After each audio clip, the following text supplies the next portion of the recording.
Well, we don't want to work. No, we don't. It's not fair to these people.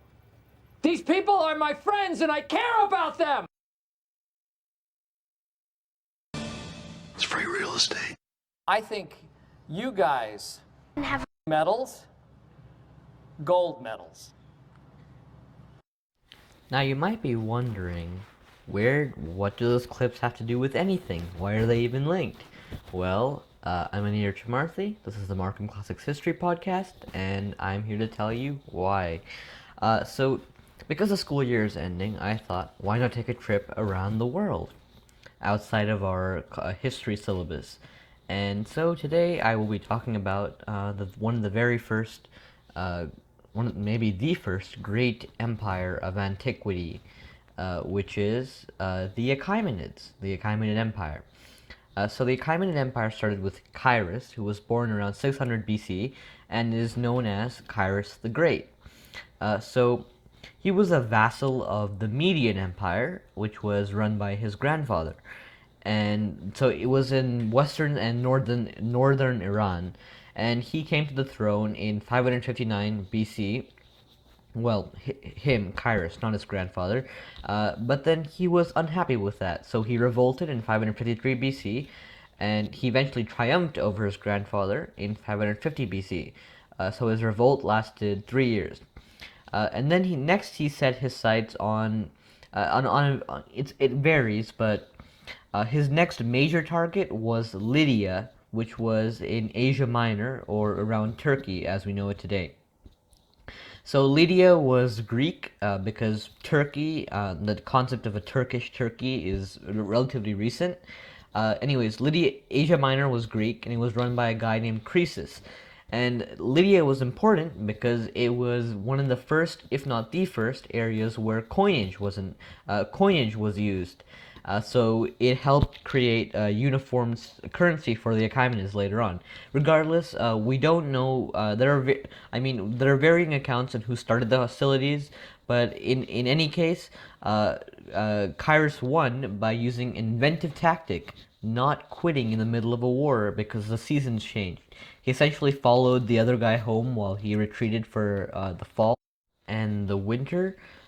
So and he laid siege to his capital. Uh, so, and after that, Croesus fell, and Cyrus gained control over that area, Lydia. So, right now, due to some other conquests and alliances and such, Cyrus had a pretty strong Mediterranean power base. He had a pretty strong power base close to, but not exactly near India. So he had a lot of Iran. And then, so he set his sights on the Babylonian Empire. And he did this pretty inventively. So he dug canals to make the rivers flow like the way he wanted them to. And so with the conquest of Babylon, he now had a really large part of the Mediterranean coast. He had a large part of the seas near the Arabian Peninsula and Iran. So he had pretty much control over all of Iran by the time he died. As yeah, that's and then one of his also other accomplishments that still lasts to this day, two actually. The first is that his innovation was to not impose his culture upon other people. Instead, he would go into each place, and he would let the common people keep their culture and keep their customs as long as they paid him tribute, which is pretty inventive. Like, don't force your religions upon other people, and they will respect you. Indeed, he even went really far in the other way. One of his exploits is stated as such. So, for the Neo-Babylonian Empire, they had a pretty unpopular king. The account goes, and the king guy didn't respect their gods. But Cyrus made a big show of respecting their gods and like praying and making sure the statue was all good.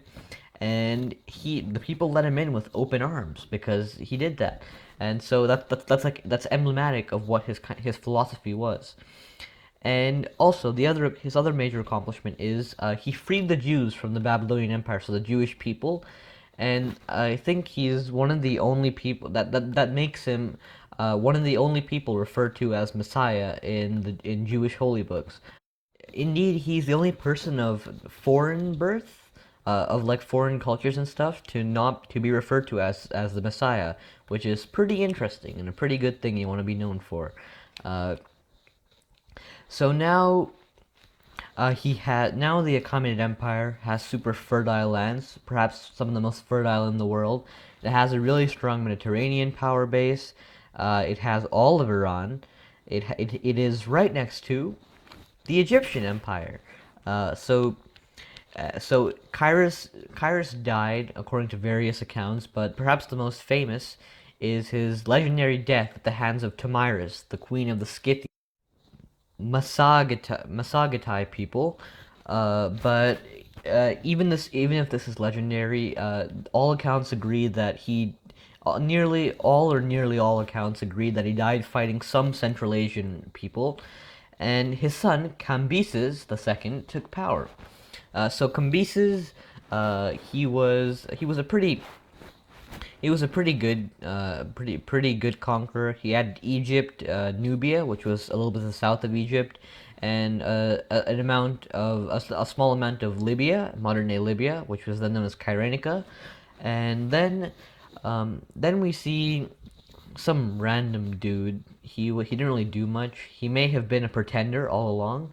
And so next comes perhaps the greatest emperor of the Achaemenids, Darius the Great. So Darius went really he went a really long way. So he added the Indus Valley. He added Thraki, and more of the Balkans. He added more Libya, more Egypt, and even a little bit of Sudan. But perhaps Darius' greatest achievements come not from his conquests, but from his organizational achievements.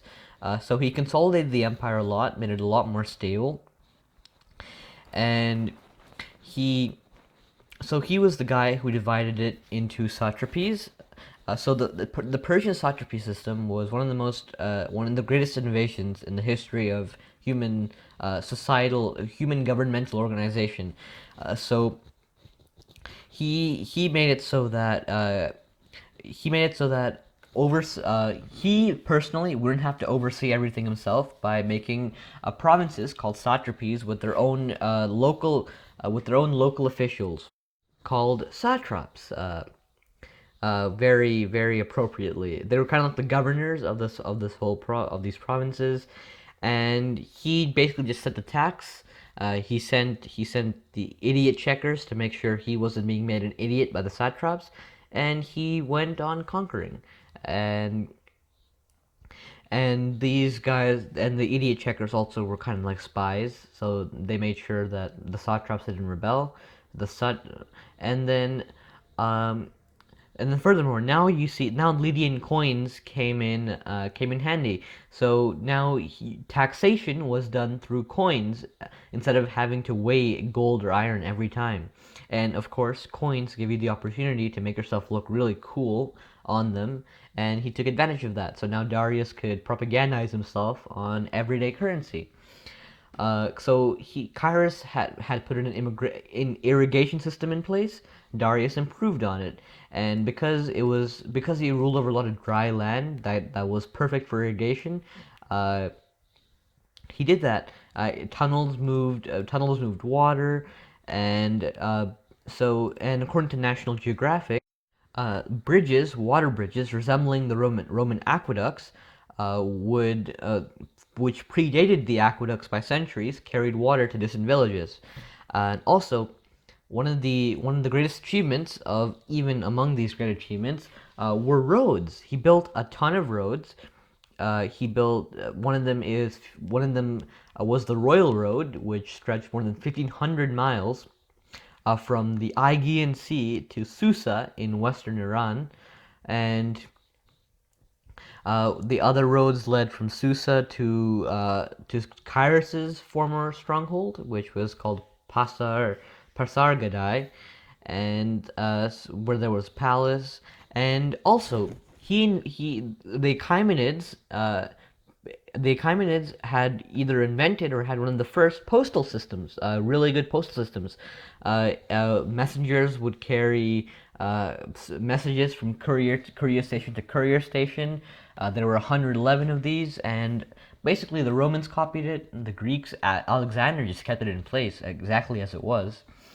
But Darius, even though Darius adopted a state religion, he didn't impose it. He made sure that the people he subjected could still practice their own faiths in the tradition of Kairos. So you can see that the Achaemenids were pretty invested in multiculturalism. And at the end of when Darius died, but Darius did start to lose some Greek battles against the Greeks by the end of his life. But when he died, the Achaemenids were the most powerful empire the world had yet seen. So you get to these highs, and of course you have to go to the lows. You have to start going back to the lows. So Darius' son Xerxes, I don't know how to pronounce it. I think it's just Xerxes or Xerxes. So while Xerxes did achieve a lot of military success, he did conquer a lot of Greece, but his gains were short-lived. And while we know him best today as the guy who failed to conquer Greece, he was fairly successful at suppressing other revolutions in Babylon and Egypt, but this marked the start of the fall of the Achaemenid Empire. Even though Xerxes didn't really lose much, and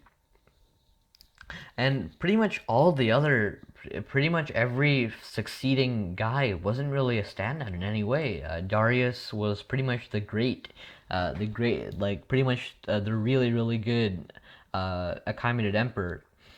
And so some significant people are Xerxes II, Xerxes II, who was killed by his half brother, and then that half brother was killed by his half brother, and then that half brother changed his name to Darius, and now he's Darius II.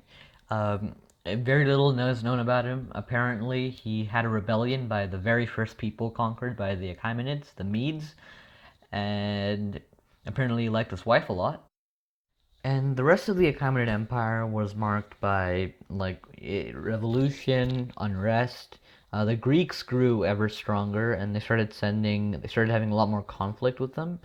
They started competing on on much more equal ground. Um, and finally, the whole empire collapsed with Darius III, not due to really not due to his own fault. The Achaemenids had grown too big, and they started making a lot of the same mistakes that the people they had beaten had made.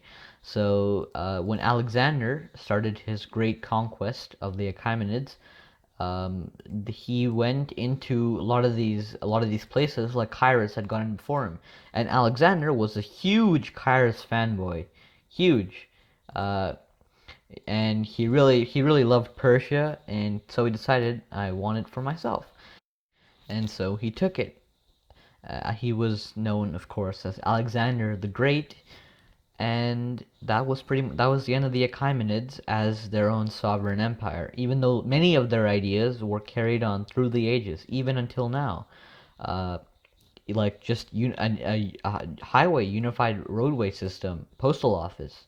A lot of the things not even just like a physical mailbox, but we can trace a direct line from those courier stations to the internet today, and that's pretty awesome. So this was just a really this was a huge glossing over of the Achaemenids. I will go deeper in later episodes of the series, but first I'm just going to go through a glossing over of all these empires, so you can learn a little bit about them. And that has been this edition of the Markham Classics History Podcast. This is basically just for fun, and please don't use this to study for Kertamen or junior trivia. And that's near Jamarthi. I'm out. This episode was made with the sponsorship of my parents, and goodbye. Have a nice day.